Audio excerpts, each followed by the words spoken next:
Now, have you ever had a row in front of the children? If your two kids are watching, then yes. Just But if you and your partner have, did you feel bad about it? Well, apparently, research out today says you shouldn't feel bad about letting your children see parents.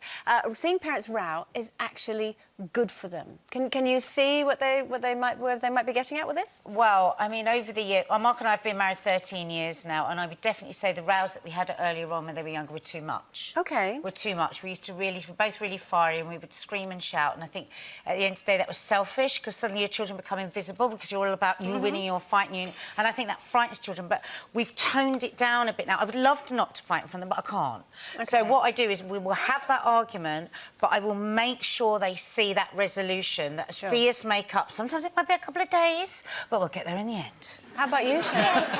I mean, I think back when we were much younger and terrible, horrible fights in front of the children. And the one thing that we didn't realise then was that kids pick up on atmospheres anyway. You don't even have to say a word, but they pick up on that vibe in the house. And if I could do it all over again, I would never, ever have argued in front of the children, ever. Really? Well, not at all? No. Oh, no. Okay.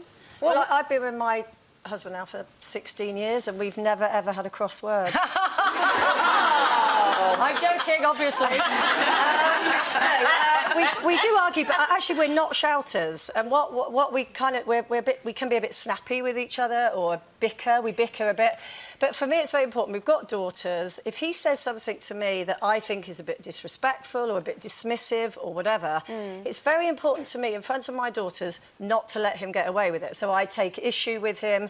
But we do, it's right, conflict resolution. But I think it's important. I don't want to dance around something and look like I'm appeasing. Okay. So that thing that we tend to do as women, don't we? Just sort of keep it all like that because we don't want the fight. And you're right, because in a way you could be teaching your daughter to just not speak up for themselves. It's difficult. I think as well, it's interesting, you know, you picked up on that, Sharon, that kids pick up on an atmosphere. So you might think you're doing an amazing job of keeping it all hidden and everything is lovely with gritted teeth, but no, I can understand as long as it's a balanced row. There are different levels of rows where they can see conflict and resolution and that everyone loves each other and it's all okay.